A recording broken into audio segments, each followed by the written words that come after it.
여러분 안녕하십니까, 진성호입니다.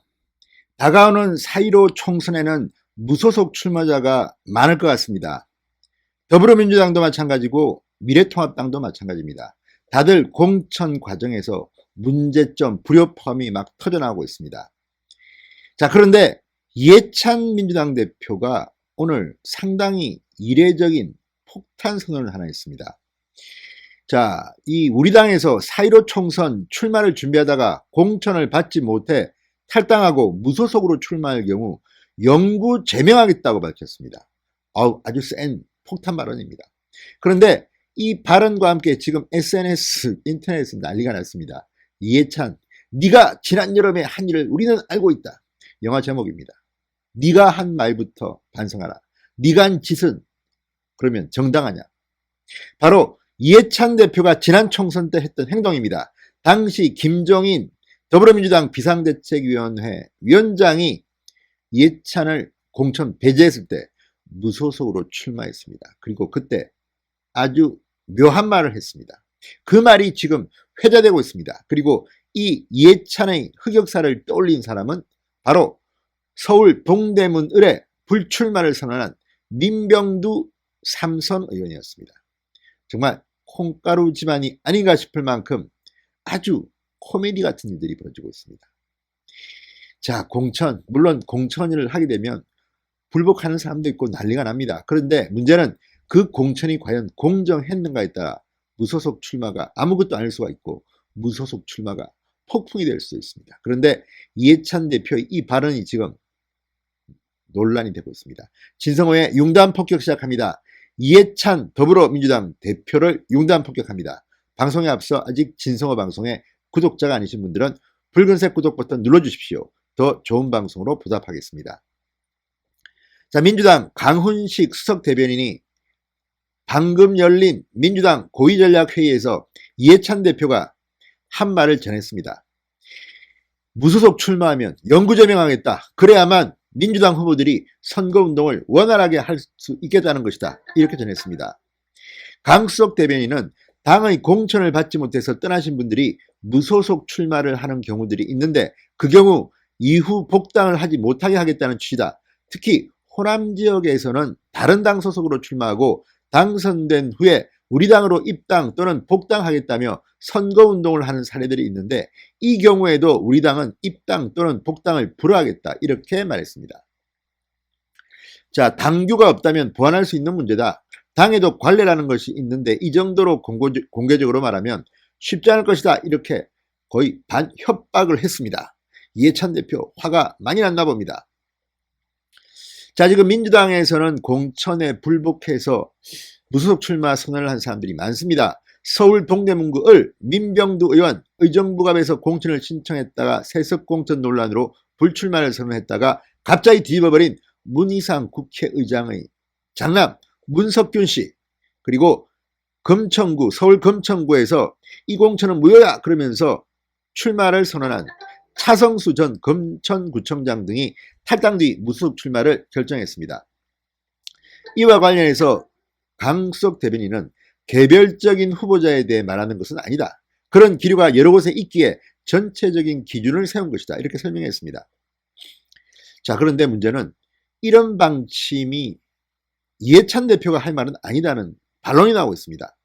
4년 전 20대 총선에서 김종인 당시 민주당 비상대책위원장에게 컷오프 당한 뒤 무소속으로 출마해 당선되고 다시 복당해서 지금은 당 대표까지 하고 있습니다. 전형적인 내로남불 아니겠습니까? 자, 정말 이해찬 대표는 자기가 과거에 했던 행동에 대해서는 전혀 기억이 사라져버린 겁니까? 자, 이것을 소환한 사람은 민병두 의원입니다.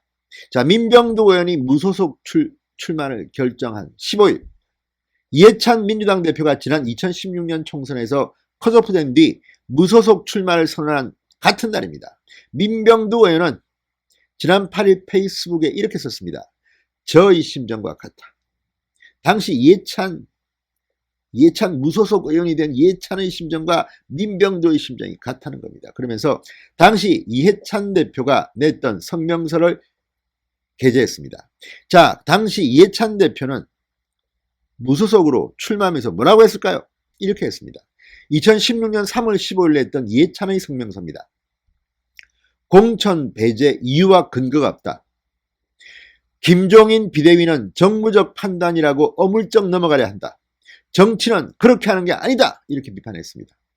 자, 이해찬 대표는 이 성명서를 낸 뒤 무소속으로 출마해서 세종시에서 당선된 뒤 당에 복귀했습니다. 이런 자신의 과거는 완전히 잊어버린 걸까요? 유리할 때만 쓰먹는 걸까요?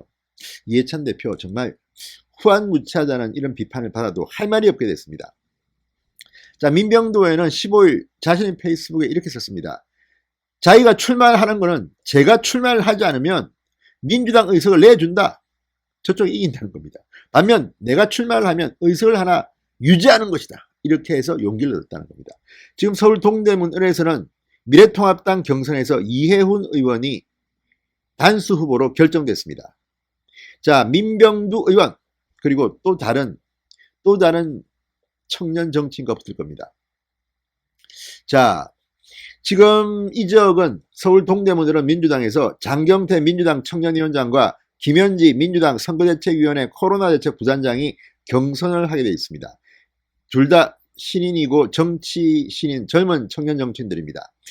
자, 과연 어떻게 될까요? 이해훈 의원 그리고 민주당의 청년 정치인 경선에서 이긴 사람과 붙게 됩니다. 여기에 민병도 의원이 출전합니다. 3자 구도입니다. 여러분 뭐 짐작하시겠죠. 자, 그렇지만 선거라는 것은 해봐야 합니다.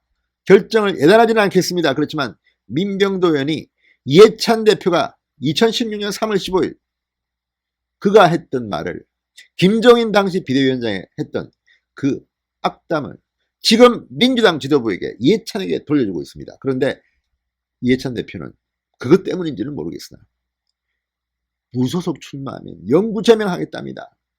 그런데 우리 정당 역사에서 이렇게 탈당해서 무소속 출마했다고 해서 영구 제명한 적은 없습니다. 오히려 지금 미래통합당은 당을 떠나서 밖에서 들어오면 식사 대접을 받습니다.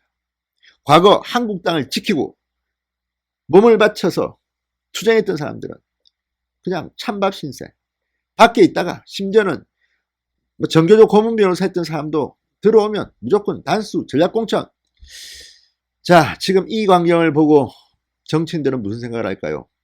미래통합당에 있는 사람들은 그럴 겁니다. 나도 나갔다 오면 특히 민주당에 들어갔다 오면 대접받겠지 않을까? 아무튼 이번 공천 여당이나 야당이나 참 막장 논란에서 자유로울 수는 없는 것 같습니다. 어쨌든 이해찬 대표가 성이 많이 났나 봅니다. 그렇지만 그 전에 자기가 과거 4년 전 이맘때 무슨 말을 했는지를 한번 반성해 보시기 바랍니다. 신성호의 융단 폭격이었습니다. 여러분 감사합니다.